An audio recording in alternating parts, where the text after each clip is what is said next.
Guess what, gang? I've joined a cult. But it's not one of those scary ones like the Manson family cult, unless you ask my bank account. Don't. No, today I am here to talk about my cult movie collection, of which there are, I want to say 36 is what I counted when I counted them. But today we are going to be going through all of them from least obscure to most obscure, and I have turned them around so you can't see the spines. So all of it is a total mystery, unless you go look in the description and you see which one is coming next, except the last one, which I'm going to put only question marks and a timestamp for. And you might also be thinking, wow, is this just another like haul video where you just like tell us about all the stuff that you've accumulated? And yeah, that's pretty much what this is, more or less. But I have actual things to talk about other than to just show them off. So that makes it different. Also, I don't know if this will show up, but you can see the creepy little blah on my face. I've been trying to grow my facial hair for the past month, and let's just say it's just something my body doesn't want to do. That and exercise. So this will be gone by the time the next video shows up. It just did not grow as fully as I wanted it to. So if you were wondering what that little weird fuzzy on my face was, that's it. That's the answer. But I want to say hello to any previous subscribers. Hello to any new people showing up to my channel. Welcome to my Hodgepodge YouTube channel where I talk about anything and everything that I find interesting. I'm really super close to 2,150 subscribers. I'm super excited about that. There might be a video commemorating that milestone, and if the number just keeps growing more and more substantially, I will probably do like a 2,200 subscriber special, so stay tuned for announcements about that. But it's just good to see you. Welcome back, or welcome for the first time. This is my first time talking about like these cult movies that I have that I really enjoy for their like schlockiness or their obscurity. So if you want to see like breakdowns of like a specific film or like a specific like type of subgenre of like horror cult movies, let me know. And with that, let's get back to the musings. Okay, so a lot of these are kind of like more mainstream movies, and that's why they're at the top. That is why I have labeled them the least obscure of my collection. First off, we have the original Black Christmas. Now, I think the way that I'm going to do this is I'm just going to give like a brief rundown of the plot and like stuff that I really enjoy about these movies. So, Black Christmas is about a group of sorority girls staying on campus during holiday break, and each of them being like picked off one by one, and it's like really well shot. There's some really good performances, especially from Margot Kidder in one of her early roles, as well as Olivia Hussey, who was famous for playing Juliet in Franco Zeffirelli's Romeo and Juliet a few years prior. It's weirdly funny too. It's more of like a black comedy horror film, especially with the sorority like house mother. She's really funny. And I really enjoy how like most of the characters feel like people. They have real issues that they're going through. The main character, played by Olivia Hussey, is wrangling with the fact if she wants to have an based can I say bro, I don't know. But she and her boyfriend Peter, who's a music student and is just like not doing well mentally, are wrangling with the fact about whether or not they want to keep this baby. And so that's like one of like the many aspects that I think really like ground this movie, but it's at the top of this list because it has had remake after remake, so it's never really left the public consciousness. It is also the progenitor of the killer is calling the person inside the house. Maybe I should have mentioned that there are going to be spoilers along the way. So, spoilers, not just for this movie, but for all the rest. Next up, we have Sleepaway Camp. Now, this one's like really weird, but again, I put it at the top of the list because it's one of the more well-known cult movies specifically for its ending. And the first time I saw anything about this movie was that Robot Chicken sketch where they're just like, Angela's a boy, and then Seth Green's like standing character is just like, oh my god, somebody remembered this film and wrote a stupid sketch about it. And I was just like, what is this? And then I watched James A. Janice's kill count video about Sleepaway Camp, and I'm like, I have to learn more. So I bought it, and it slowly turned into one of my favorites. So Sleepaway Camp follows young Angela and her cousin going to Sleepaway Camp, and slowly kids or people that picked on Angela are slowly killed off. And the camp counselor, the camp director, thinks that it's Angela's cousin, but it turns out to be her. There's also this mystery that they actually do set up pretty well about which of the twins at the beginning. Angela was a twin, but like one of them like died at the beginning, and you think it's Angela who lived, but Angela actually turns out to be a boy at the end. And it's like, it's well established, it's like teased throughout the rest of the movie, sometimes in subtle ways, sometimes in not subtle ways, but you just chalk it up to Angela being shy. But no, she's a boy. Fun fact about this movie, the Judy character, who is one of the main bullies, was originally going to be played by Jane Krakowski. So it would have been interesting to see Jane Krakowski be killed off by somebody shoving a hair straightener into her. And on we go. Next up, we have the original My Bloody Valentine, a Canadian horror movie. So this one is about, oh my god, what is his name? TJ. This is about a young man named TJ who comes back from the coast after he failed to make it big, and he finds out that things are very, very different now. But the one thing that is remaining the same is that the town of Valentine's Bluff is going to be holding their Valentine's dance after not having it for like 20 years. So all of these kids that are like 20 now have never experienced having this dance, but there's a killer on the loose because people weren't watching during the dance 20 years earlier, and it killed a bunch of people in the mine, and he went crazy. What's funny about this movie is that you can't really tell it's a Canadian horror movie until they start saying like "a boat" or "I'm so sorry," stuff like that. It's just like those little hints that like help you pin down the nationality. It's also really good. The location, like the whole like second half of the second act and all of the third act take place in the mine, so underground and isolated. And it's just, there's just like a good like ticking clock element to it, as well as like that claustrophobia that you feel about these limited characters inside these really limited, in this limited space. And I think it just has really, really good atmosphere and some awesome kills reinstated by Shout Factory's restoration of the movie. All right, next we have Silent Night, Deadly Night. This is one of the most unpleasant movies that I ever watched. It is about this young boy who just, he witnessed his parents die when he was really, really young, and like really life has never like let up on him since.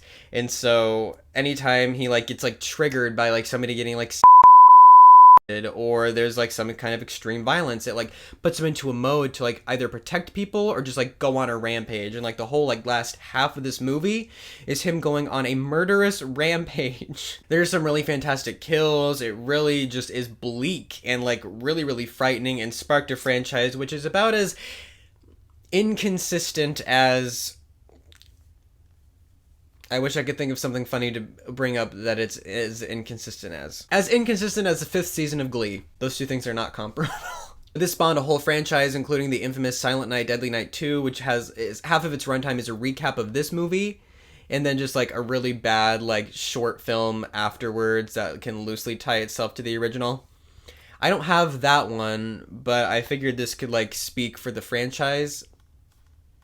I don't know. Next, we have the Slumber Party Massacre. Again, this one is more at the top because James A. Janice, who I will be referencing a lot in this video, I am so sorry. He's the one that got me like really into like these cult movies, even though I've kind of been a fan of them for a while. But James A. Janice covered this on his Dead Meat series, so I figured that got a lot of traction because it has over 1 million views, and a lot of people seem to remember this movie from watching it like in the late 80s and early 90s during like the VHS boom. So people were able to rent it and see it. That's how a lot of these failed from just like fading into like total obscurity, is through home media releases. But I really appreciate this one for like its really subtle and sometimes overt sense of humor, which makes it totally different from like a lot of the rest of these that just like play their situations really, really straight.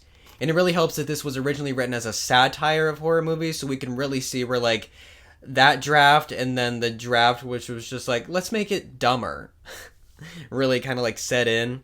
It's also really pro-feminist too in like really subtle ways, so I really appreciate that. And the fact that the killer has a drill as his like main weapon of choice is pretty unique in terms of all of this. And there's some really good atmospheric shots, as well as like the sleaze that a Roger Corman production would usually give you. So it's perfect for your sleazy 80s cheese. Next, we have Elvira, Mistress of the Dark. I found this movie quite recently and was actually really surprised that it has as much of a following as it does. And Elvira isn't like an unknown character. She was the host of a late night show where she like provided commentary on these really like low budget B movies, and just she provided like this dark comedy element to them, and just like these really bad jokes, really bad puns, and this movie delivers on that in spades. It is so funny. There are a lot of good one-liners in it, and it just has this really quirky, genuine charm to it that I just couldn't help not to look away.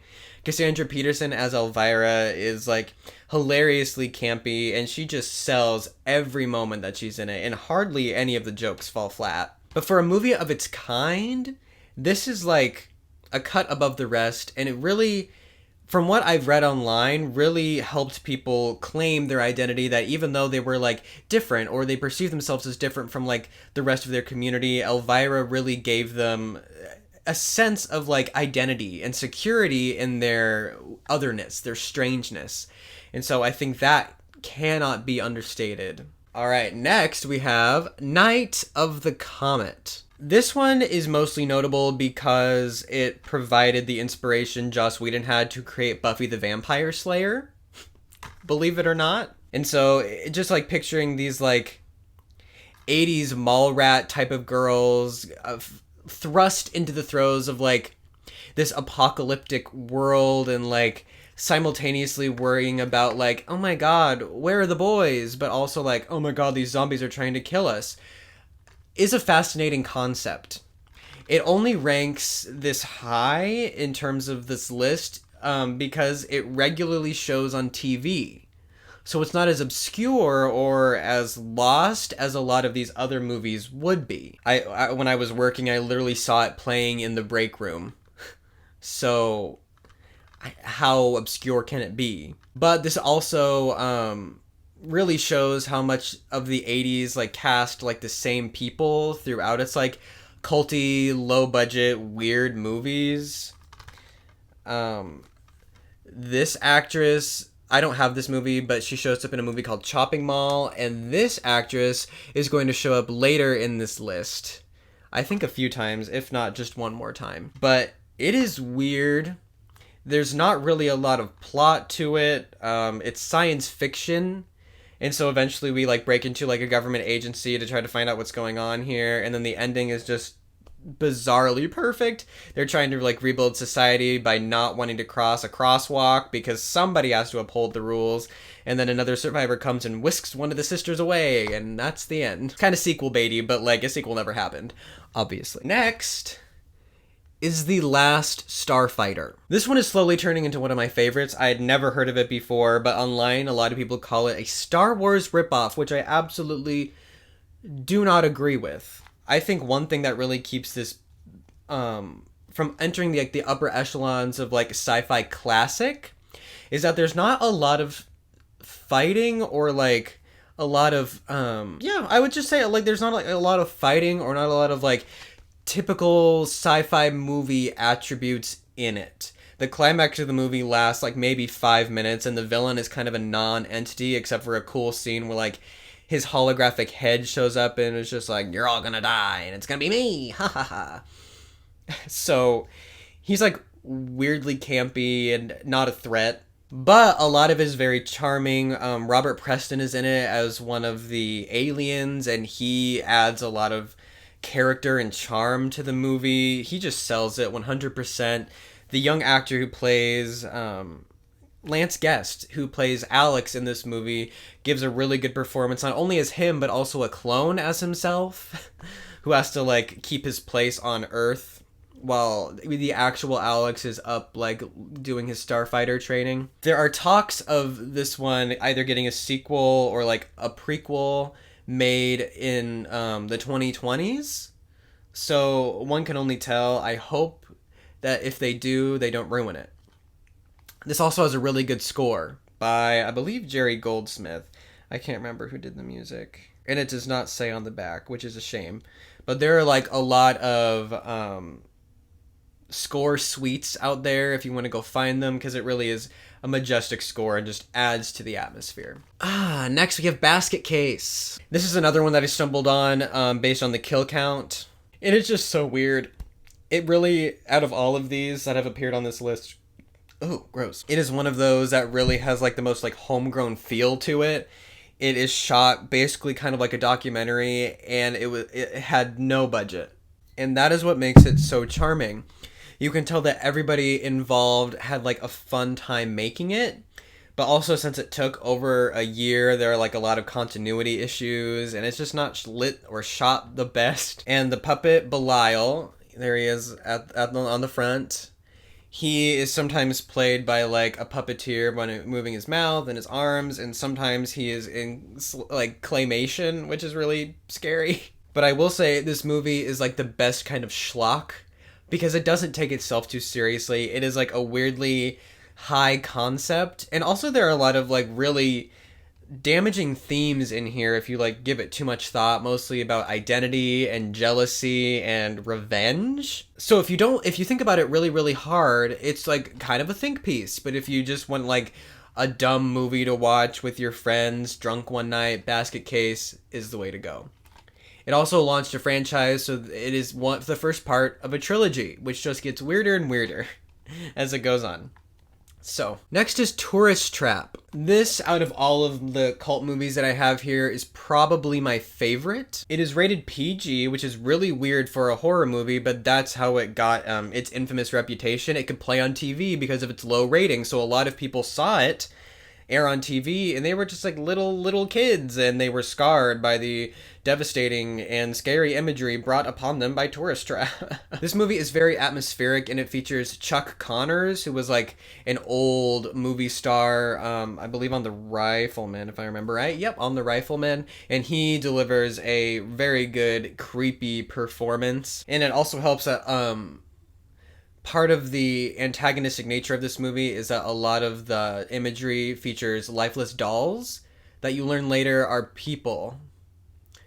So, if you have a fear of like puppets and dolls, don't watch this movie unless you want to be really scared. But like, despite its PG nature, there's like a lot of disturbing imagery in here, and just a lot of like effective stuff that I think gets overlooked because of its more mild rating. But if you want to watch something that's like really creepy and climbing the chain in terms of like less obscurity, I would check out Tourist Trap. Alright, next is a twofer because they are part of the same series, but we have House and House 2. Now, I will admit I have seen all of House, but not all of House 2 yet.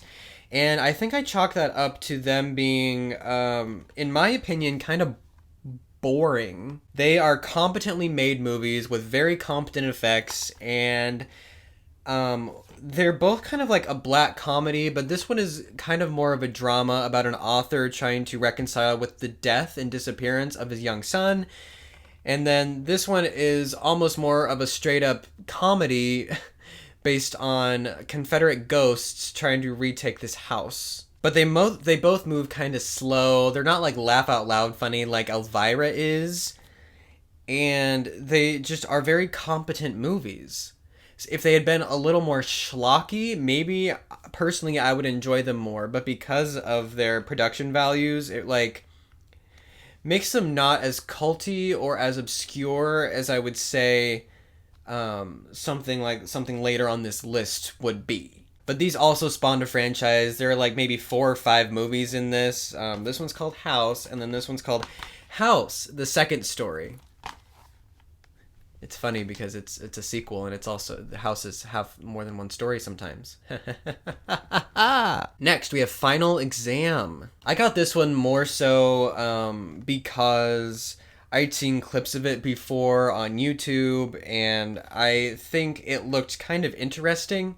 This is mostly a drama, or a comedy, depending on how you want to look at it, about the couple college students that are like taking their final exam. It is final exam season, and there's this killer on the loose, and that's basically it. But I end up like rooting for a lot of these characters, especially one who is rushing for a pledge, and he takes a lot of abuse despite his girlfriend being like, you boys are being so dumb, and he's just like, but I really want it. I like them. I think they're they're ones to root for, but then they both end up dying. The kills in this one end up being kind of brief and not all that graphic, which kind of drags it down in terms of like shock value. Part of what makes this movie so interesting is that towards the beginning of the movie, something that like sparks a lot of the goings on is that this one fraternity makes like a fake like terrorist plot, and it is so distasteful, and they face like almost no repercussions from it except being killed off later, but the killer really doesn't have anything to do with like them doing this thing. They just get killed off because they're like terrible, gross people, which is fine. Also, towards the end, the filmmaking gets kind of lazy, so you see the killer's face in like light and always, so the mystery that they build up throughout the rest of it is kind of just forgotten. So in that way, at the end, it kind of falls apart, but it's also funny at how much they play their cards at the end, and yeah. Night of the Creeps. This one I also really enjoy, almost as much as the Last Starfighter. I end up caring for all of the characters, and it has such a strange premise about like these slugs that end up taking over people's bodies and turning them into mindless zombies. The main duo, the main boy and his like paraplegic best friend, who's really cool. He's like he's a wingman. He has some funny one-liners. He doesn't let his disability get the better of him. He also fights the slugs once he gets taken over by them, and records a warning for his best friend to let them know what's going on. There's like some weird like typical 80s consumerism in it, and it starts with a flashback in the 50s that like helps give context to what the monster is, what the slugs are, but it just has like that 80s sci-fi weirdness that really just makes you keep watching. And it's also the purity of a lot of the characters that makes you want to root for them and not see them die or get killed, and you want to see the main guy get the girl, and you want to see the girl become like less weird. So the main police officer also turns in a very memorable comedic performance, and he has a catchphrase on the back, "Thrill me." For just like a dumb, doofy little movie, this really has like a lot of good value to it, especially if you're having like an 80s weird movie night. I would definitely put this on your list. Next is Blood Rage. This one I am kind of regretting putting so in the middle instead of not more towards the bottom. It is a bizarre film. So there are these twins, Todd and Terry, and one of them ends up killing somebody early on in the movie and blames the other twin, who's totally innocent. So the psychotic one gets to like live this normal life, while the normal shy one is like locked up in an asylum for like a few years, and then there's just like all of this like crossed lines and mistaken identities throughout the rest of the movie, and then it ends so bizarrely in a pool. I don't know. It's a lot of fun, and you can just tell that it was made by some people who did care, some people who didn't give a and a lot of the kills are really gross. A lot of the acting decisions, especially by Louise Losser, who plays the mom, are just so bizarrely over the top that it just shoots the moon and comes back to being realistic again. But this one has the infamous line, "That's not cranberry sauce," when referring to blood, because it takes place around Thanksgiving. If you needed a Thanksgiving horror movie, this is the one to watch. No Thanksgiving or Thanksgiving 3, you need Blood Rage in your life. The Initiation. If I were to do a video like breakdown of like any of the movies on this list, The Initiation would be one that I do it on because it is so weird, guys. So this girl has like these psychic powers, and she like keeps witnessing this one event about somebody lighting another person on fire, and it has this really cool art about like a girl who's like as a candle, but like she's like scantily clad, and I think that is just like really cool artwork. This girl has psychic powers, but there's also this killer going on throughout this mall that she is like pledging to be in a sorority for as like an initiation prank. That's why it's called the initiation, because it's an initiation prank. But then like it almost makes you wonder why this girl has psychic powers and what the connection is to this like killer on the loose. And it turns out that it's like, if I remember right, it's like somebody from her past or like her twin sister who she has like telepathy with. It's like a really dumb and convoluted explanation that I didn't think it was earned, but up until then it had like really good atmosphere and really good tension, and the more psychic elements almost seemed like a cop-out to drive the movie to an end that just did not work. But I love it. Next we have Hell Night. A lot of these movies have the same basic premise about like a sorority or fraternity prank, spawning all of these like horrific, paranormal, psychotic events. This is one of them, and it is named after the tradition from this one fraternity who lets in boys and girls. Explain that one. They call it Hell Night, and they force like a bunch of their new pledges to stay into this rundown mansion where they say that this guy who like killed all of his family visiting like way back in the day, and he like still roams the castle. And then it all turns out to be true. Linda Blair is in this movie, not hot off the heels of The Exorcist necessarily, but almost a decade after that. She gives a pretty decent performance throughout all of it, despite being nominated for a Golden Raspberry Award. This has one of my favorite like killer like I don't want to, it's like a killer reveal. The main characters are like sitting here in the foreground, and in the background there's this rug, and they're just talking, and then slowly you see the rug like rise up out of the ground, and you realize that there's a trap door and the killer is coming in under the rug, and it's like spooky, and you don't notice it until it's like almost all the way out of the floor. Linda Blair is also a mechanic, and that is just like a plot point that they drop in at the beginning to pay off later, so when the car doesn't end up starting, she can just like go like bang on the engine and it like starts working again. Dumb, but at least they built it up. Out of all of the movies I have on Blu-ray that are like a 4K or a 2K restoration, this probably is the worst looking, because you can tell a lot of the film elements were not preserved the best. So a lot of it does not look as sharp or as crisp as some of the other restoration efforts might be, and you can tell where a lot of the footage was cut. But this movie is saved by the chemistry between these two on the front, and how much you don't want anybody to really die, except the people who were like torturing our young heroes. Oh, I also want to say that the location of this castle is extremely disorienting, because there are a lot of corridors that lead to nowhere. There's like a hedge maze outside, and then underneath are all of these like catacombs that are also kind of maze-like, and that's where like the killer lives, and it's creepy and disorienting, and I like it. The Mutilator, or Fall Break, depending on which title you prefer. This one is schlocky and bad. It has maybe the worst performances across the board for anything here, but it ranks this high or this low, depending on how you're looking at it, in this list because, again, it was covered on the kill count, but also it is infamous for its Fall Break theme song, as well as having like 3 different titles. This one is like an isolated location movie. It takes place in like this beachside house, and there's this killer that is like somebody else's like dad, I believe, if that's right. And it also has this like really cool catchphrase: by sword, by pick, by axe, by bye. Great. It's just great. There are some really effective moments in here too. There's this scene where they're playing blind man's bluff, or it's basically just hide and seek, but it's not dark enough to like justify them not being able to see anything.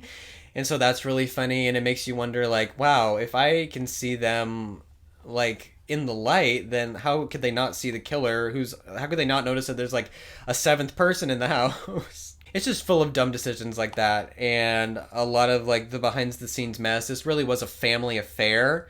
The director asked a lot of his family to like act in it and serve as like the production crew, and so in that way it's a homegrown film, an act of love.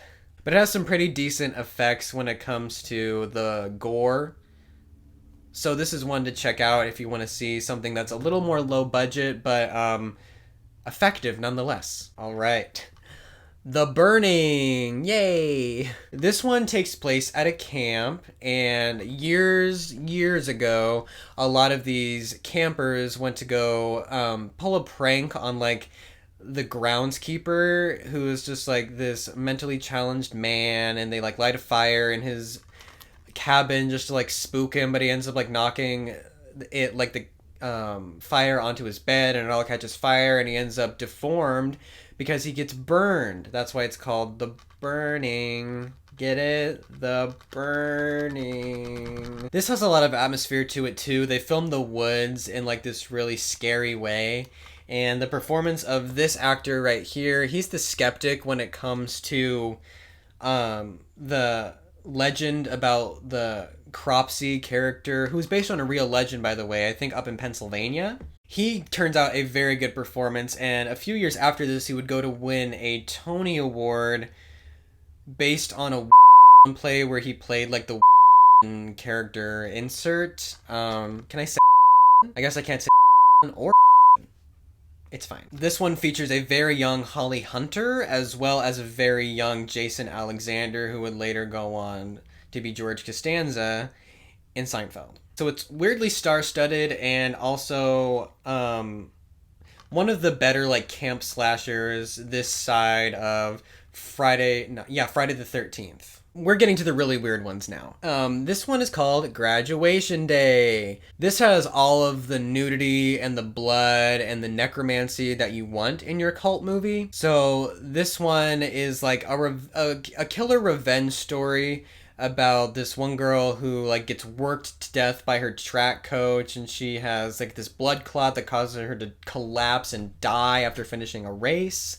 And a few years later, the older sister comes back from the Navy or the Army, something like that, and you think that she might be the killer because she like keeps picking off people on the track team that would have been complicit to the sister's death. But it turns out that it's the weirdo boyfriend who is keeping his girlfriend's body in his room, unbeknownst to his like deaf and dumb grandma. This one features Linnea Quigley, who does an obligatory nude scene towards the middle of the movie, and then she gets killed off. There's just a lot of schlocky bad acting in here. There are two girls in this movie that are particularly bad actors, and you can tell they probably did not have their hands on a script at all because they do some really bad improv. At one point, Linnea Quigley gets scared, and they come in. They're just like, "Oh, this girl, she's cracked. You're weird, girl. You are psychotic." And then they leave. And it's just boggling that they left it in, but also for a film of that particular caliber, you can't expect anything different. This is Bloody New Year. I think this is like the only British movie I have on this list, but this is weird. It also has one of the higher concepts. A bunch of these like British teenagers escape this carnival with this like American tourist, and they like get on this dinghy and they arrive at this island, and it turns out they're in a time warp and all of these ghosts are trying to kill them, and then one gets possessed by the island, and it's just really weird. This is also one that was like more or less not preserved very well, so the camera negative that they used to restore it on was damaged a little bit, and you can see the damage and the tears in this print, but that makes it just kind of all the more charming, I think. But the atmosphere of the time warp is really good. You get to show off the kind of production values of this movie by them like getting to wear some vintage clothing, getting some like vintage appliances and whatnot, but mostly it's pretty bad. But a fun bad. A fun, weird bad. I could not find this one for the life of me, so this is one of the rarer ones I could find. It's released by Vinegar Syndrome. This one is called Madman. This one is another camp slasher, which actually got some decent reviews when it came out and was nominated for a Saturn Award for like best low-budget production, which is odd because it is not a good production by any means. Must have been a slow year. This one is mostly memorable for the killer. He escaped an execution early on because he like kept killing people, and then he escaped, and then he came back years later to like kill more people. and he is like a deranged maniac. This one is probably the most like frustrating instance of like the car won't start. Oh god.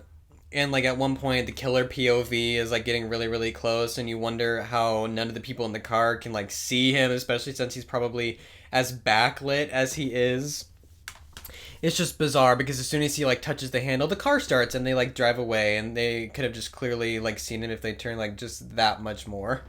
But there's not much to talk about with this one, so we're just gonna move on. This is The Stuff. This one is more sci-fi than horror. There's this alien being that looks like this goo, but it's really, really, really addictive to humans, and people are basically selling it like it's like a type of health food or like a type of yogurt, and eventually the FDA gets rid of all food and people are only allowed to eat the stuff. But there is this one detective and this one young boy and this other woman who can like see through all of the bull crap, and they are the ones that are tasked with saving the world. And so this one's kind of mixed with like Night of the Creeps, but also The Thing, where you never know who has been taken over by the stuff. There's a really devastating part towards the end where they're like doing like a radio interview, and a character from earlier is just like, yeah, I want to help, but then it turns out he's been affected by the stuff, and he tries to kill everybody. This one has some really good effects, but also some really bad effects too, especially towards the end when they're like running away from like the big globs of the stuff. But that's what makes it so charming. It's also just like weirdly 80s. That is a theme running through like the rest of these. It's weirdly 80s. We can just blame it on that. But this one I thought was going to be something like totally different. There are moments that it is really intriguing, but there are moments where it is also so boring.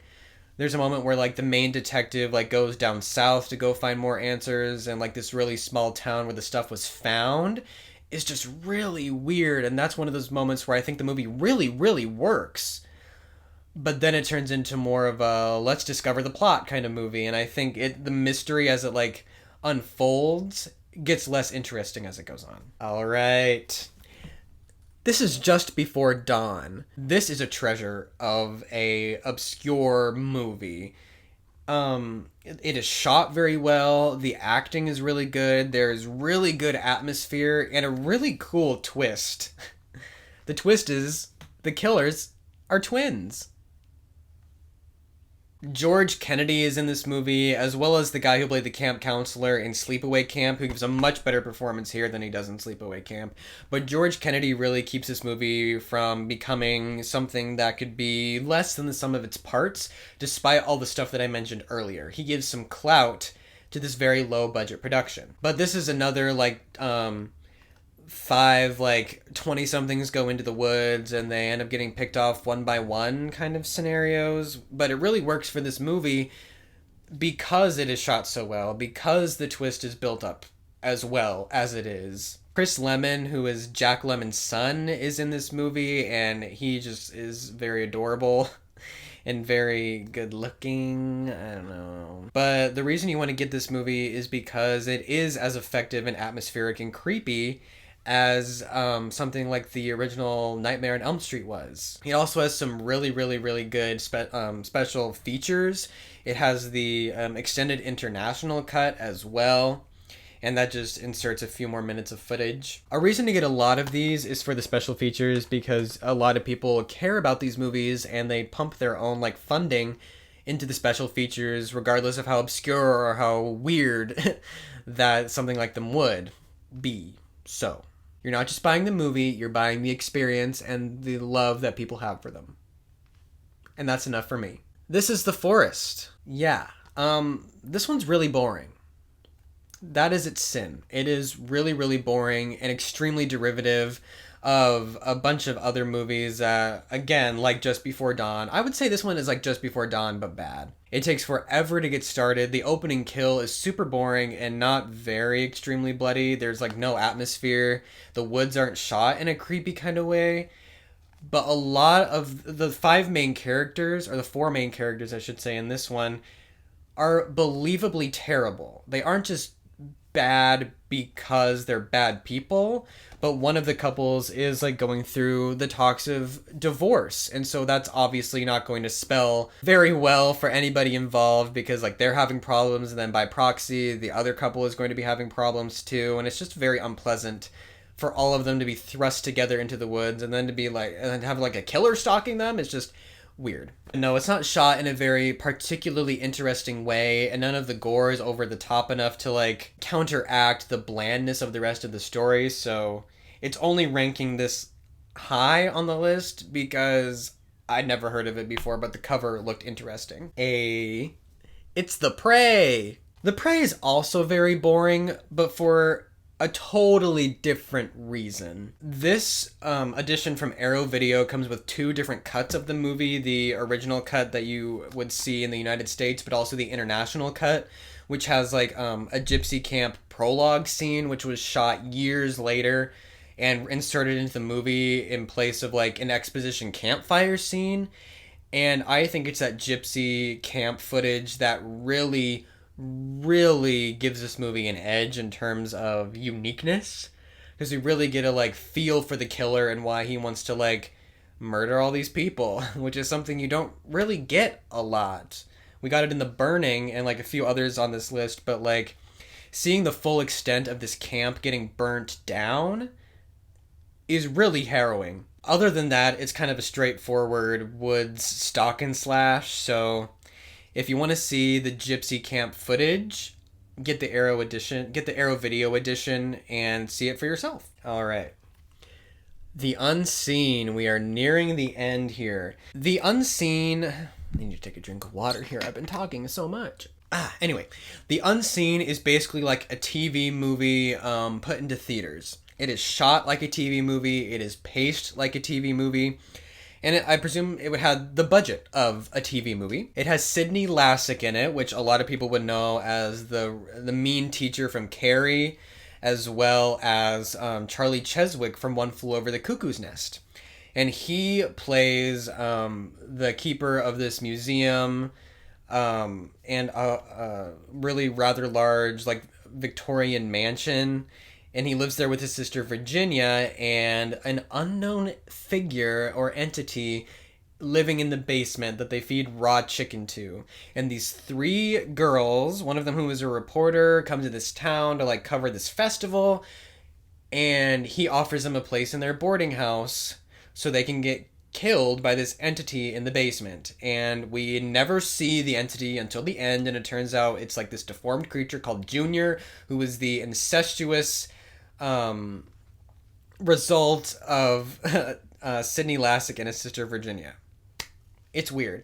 The ending to this movie goes on for way too long, and the more we see of Junior, the less scary he gets, and the more silly it all gets too. The ending is like 20 minutes. It drags on forever, especially when the main girl, played by Barbara Bach, whatever, is like dragging herself through the mud, and her boyfriend comes back and he doesn't quite see what's going on, and I'm just like, dude, peel open your eyes and shoot him. It's fine. But up until then, there's just like some really tasteful nudity from one of the characters, and we don't see the killer at all, but we see how these girls go, and they're always dragged through like a vent on the floor that like Junior will like open up and like pull them through, and so that suspense is really cool. And Sidney Lassick gives a wonderfully deranged performance. He is abusive but charming, and also just really creepy all at the same time.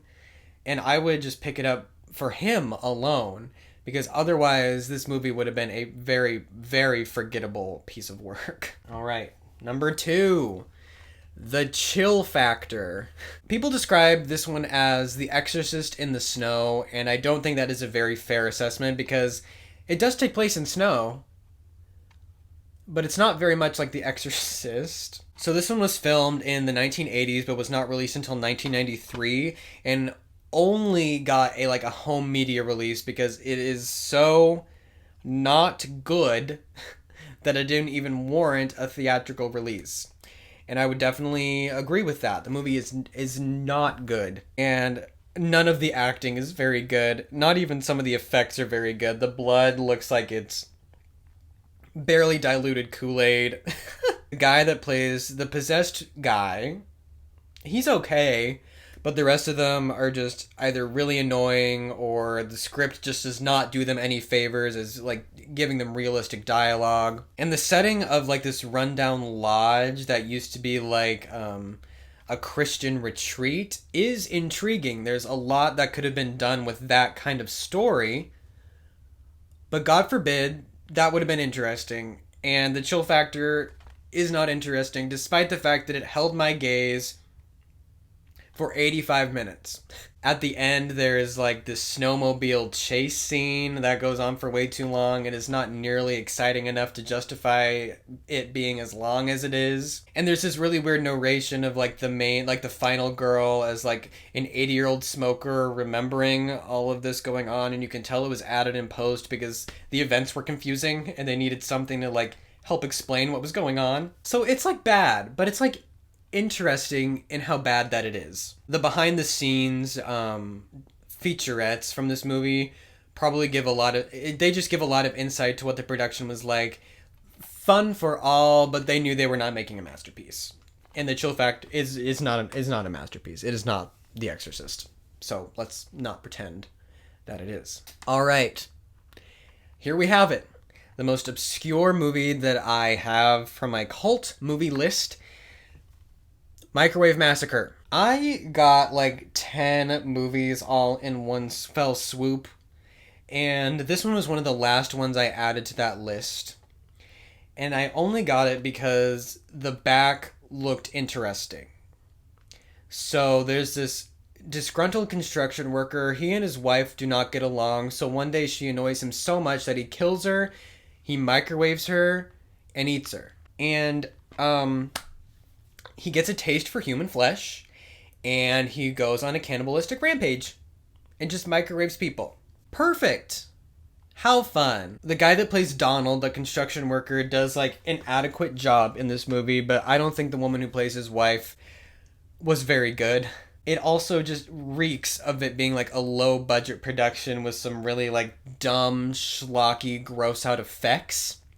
And in that way, it's something to behold. It is, I don't know how to describe it other than just like me like urging you to go watch it, because it really is that weird. It is also kind of boring, but like when he ends up like killing somebody and eating them, it is a sight. It is something that you just need to see to believe. And with like Arrow Video always does this like reverse cover art, with like the cover art here on the inside with him looking at his wife in the microwave. It is just so gross out bizarre. Something you'd expect from something like Reanimator, but minus the humor and minus like the self-awareness and like the decently written source material, of which there are none for this production. So cult movies are something that we attach ourselves to because they are so weird, they are so bizarre, and once we find a good one, we just want to like share it with our friends and be like, look how overlooked this was. Shouldn't this have gotten like the critical evaluation that it deserves? And let's give it to it now. I wanted to avoid like obvious cult favorites like The Black Cauldron or Return to Oz, The Garbage Pail Kids, stuff like that. All three of those, which I love in their own special ways, in favor of giving some that are way lesser known a platform and a shout out. A lot of these I found on James A. Janice's Dead Meat Kill Count series, but a lot of them I just kind of discovered through osmosis and word of mouth. There is this book about like slasher cult movies that I found one time, and I found a lot of these in there. By that time I owned a lot, but some of them I wrote down because they looked very, very interesting. But I just want to reiterate, these are not art. None of them are going to be winning any Academy Awards at any point in time, but we love them regardless. We love them for how weird and dumb and how many production oversights were made in them that we could just point out and laugh at together. Because chances are, people knew it, they saw them on set or in the editing room, and they just did not care. At that point, they just needed to get the damn thing out. And some of them really are made with love and care, and you can tell that on the bonus features on how much people still love and care for these movies. And I will gladly say I am one of those people. I love an underdog. I love my good like art house films, but there's just something about schlock B movies that just really gets my enjoyment of film to a place that it has never been before. Alrighty everybody, that is going to do it for this video. If you liked this content, please hit the like button, hit the subscription notification, and let me know if there are any of these movies that you want to see me break down. I'd love to do that for you. The next video is going to be about David Lynch's Dune and how bad it is. Spoiler, it's bad. We already knew that. But please come back if you want to see something like that. That's going to be a continuation of my Dune and Dune franchise analysis series. So go out there, stay sexy.